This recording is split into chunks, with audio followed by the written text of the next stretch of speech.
মানে ONGC এক্সপাৰ্টে আমাৰ ভাৰতৰ এক্সপাৰ্টে যে এই জুইকুৰা মানে এই যিটো তেল নিৰ্গমনৰ ঘটনা অতিয়াপাৰৰ তেল নিৰ্গমনৰ ঘটনাটো ৰোধ কৰিব নোৱাৰে, এইটো কনফাৰ্ম হৈ গ'ল।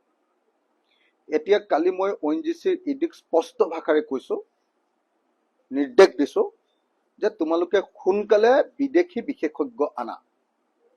ইডিক স্পষ্ট ভাষাৰে কৈছো যে তোমালোকে আমাৰ অসমৰ মানুহৰ জীৱনক লৈ আৰু হেতালি খেলিব নোৱাৰিবা।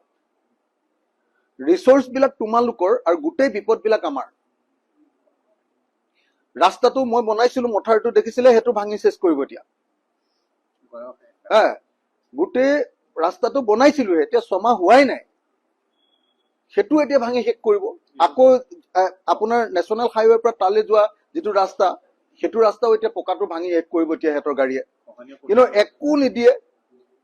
খহনীয়া প্ৰতিৰোধ খিনিও কৰি দিলো সেইটো অঞ্চলত, আপোনালোকে দেখিছে তেহেঁতৰ খাতটোও বাচি গ'ল। কিন্তু এতিয়া এই খাতটো যে বচাই দিলো, তাৰ বিনিময়ত এতিয়া আমাৰ গোটেই মানুহবিলাকৰ জীৱনেই বৰবাদ হৈ যাব এতিয়া। সেইকাৰণে মই কালি অসমৰ মুখ্যমন্ত্ৰীক আকৌ এবাৰ কৈছিলো, ফোন কৰি কৈছো, তেখেতে ফোন কৰিছিলে মোলৈ। মই তেখেতক স্পষ্ট ভাষাৰে কৈছো যে অতি সোনকালে বিদেশী বিশেষজ্ঞ অনাৰ ব্যৱস্থা কৰিব লাগে। তেখেতে কৈছিলে যে চেয়াৰমেনৰ লগত কালি মিটিং হ'ব সন্ধিয়া, আবেলি মোৰ লগত কথা হৈছিলে। মই কৈছো যে বিদেশী বিশেষজ্ঞ নানিলে ONGCৰ এক্সপাৰ্টে নোৱাৰে। আৰু মানুহ এনেকে জীৱনক হেতালি খেলি আমি এনেকৈ এৰি দিব নোৱাৰো।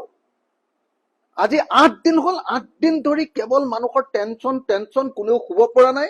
কোনোবাজন চেন্সলেছ হৈ গৈছে, কোনোবাজনৰ হাৰ্ট উইক হৈছে, কোনোবাজনৰ অৱস্থা বেয়া। আৰে এনেকে কেনেকে থাকিব লাগিব? আমি ষ্টেট গভৰ্ণমেণ্টৰ পৰাহে 25,000 টকাকে দিছো, ONGCটো 1 টকাও দিয়া নাই এতিয়ালৈকে। না ONGC এখন এম্বুলেন্স দিছে, না ONGC আমাক হেল্থ কেম্প দিছে, না ONGC আমাক বোলে ক্ষতিপূৰণ দিবৰ কাৰণে বা এই যে আমি কেম্প বিলাক পাতি দিছো, মানুহক যে খুৱাই আছো, সেই খুৱাই থকাৰ কিবা পইচা দিছে, এনেকুৱা একো কৰা নাই। আমি গভৰ্ণমেণ্টৰ পৰা কৰি আছো এইটো কাম। গতিকে ONGCক কালি মই ইডিক নিজে ফোন কৰি প্ৰায় আধা ঘণ্টা 45 মিনিট কথা পাতি স্পষ্টকে কৈছো যে অতি সোনকালে বিদেশী বিশেষজ্ঞ আনিব লাগে।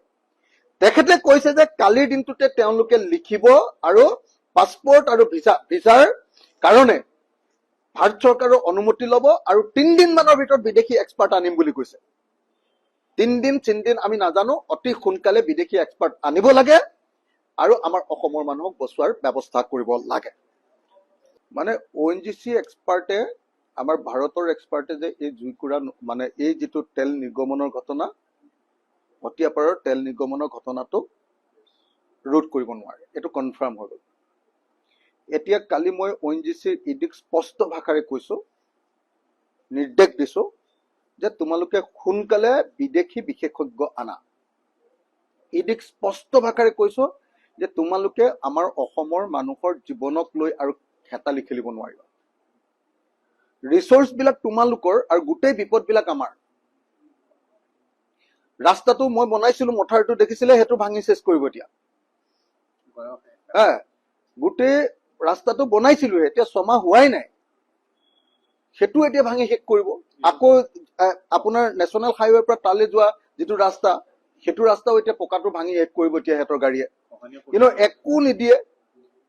খহনীয়া প্ৰতিৰোধ খিনিও কৰি দিলো সেইটো অঞ্চলত, আপোনালোকে দেখিছে তেহেঁতৰ খাতটোও বাচি গ'ল। কিন্তু এতিয়া এই খাতটো যে বচাই দিলো, তাৰ বিনিময়ত এতিয়া আমাৰ গোটেই মানুহবিলাকৰ জীৱনেই বৰবাদ হৈ যাব এতিয়া।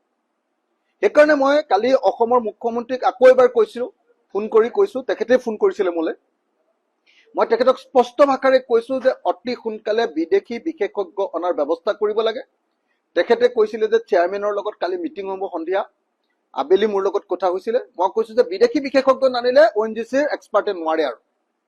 আৰু মানুহ এনেকে জীৱনক হেতালি খেলি আমি এনেকৈ এৰি দিব নোৱাৰো। আজি 8 দিন হ'ল, 8 দিন ধৰি কেৱল মানুহৰ টেনচন, কোনেও শুব পৰা নাই। কোনোবাজন চেন্সলেছ হৈ গৈছে, কোনোবাজনৰ হাৰ্ট উইক হৈছে, কোনোবাজনৰ অৱস্থা বেয়া। আৰে এনেকে কেনেকে থাকিব লাগিব? আমি ষ্টেট গভৰ্ণমেণ্টৰ পৰাহে 25,000 টকাকে দিছো, ONGCটো 1 টকাও দিয়া নাই এতিয়ালৈকে। না ONGC এখন এম্বুলেন্স দিছে, না ONGC আমাক হেল্থ কেম্প দিছে, না ONGC আমাক বোলে ক্ষতিপূৰণ দিবৰ কাৰণে বা এই যে আমি কেম্প বিলাক পাতি দিছো, মানুহক যে খুৱাই আছো, সেই খুৱাই থকাৰ কিবা পইচা দিছে, এনেকুৱা একো কৰা নাই। আমি গভৰ্ণমেণ্টৰ পৰা কৰি আছো এইটো কাম। গতিকে ONGCক কালি মই ইডিক নিজে ফোন কৰি প্ৰায় আধা ঘণ্টা 45 মিনিট কথা পাতি স্পষ্টকে কৈছো যে অতি সোনকালে বিদেশী বিশেষজ্ঞ আনিব লাগে।